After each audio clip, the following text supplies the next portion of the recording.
வாழ்க வையகம், வாழ்க வையகம், வாழ்க வளமுடன். அருள் தந்தை வேதாத்ரி மகரிஷி அவர்களின் நாள் ஒரு நற்சிந்தனை. ஜூலை மாதம் 22ஆம் தேதி. தலைப்பு: ஆட்சி முறை சிறக்க வேண்டும்.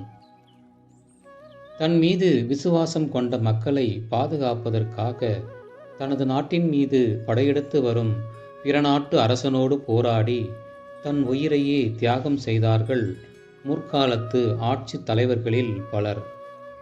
எதிரி என்ற பெயர் வைத்து மனிதரை அழித்து வந்த முறை அது. தான் ஒரு ஆட்சி தலைவனாக வருவதற்காக தன் மீது விசுவாசம் கொண்ட மக்களையே சமயம் வாய்ப்பின் பலியிட துணிந்து வஞ்சகமாக திட்டமிட்டு செயலாற்றுகின்றார்கள் இந்நாளில் அரசியல் தலைவர்களில் பலர்.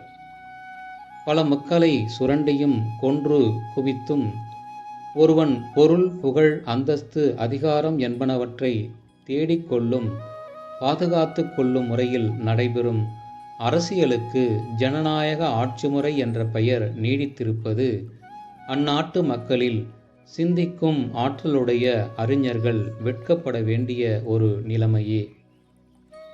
நீண்டகால சமூகத் தொண்டின் மூலம் தகுதியும் திறமையும் பொறுப்புணர்ச்சியும் பெற்ற ஒரு சமுதாய நன்னோக்கவாதியை தங்கள் அரசியல் தலைவனாக நியமித்துக் கொள்ளும் அளவுக்கு மக்களிடம் சிந்திக்கும் ஆற்றல் உண்டாகும் வரைக்கும் எந்த நாட்டிலும் கயவர்கள், நயவஞ்சகர்கள், ஒழுங்கீனர்கள் இவர்கள் ஆட்சி தலைவராகவோ அரசியல் கட்சி தலைவராகவோ வரும் வாய்ப்பு நீடிக்கும்.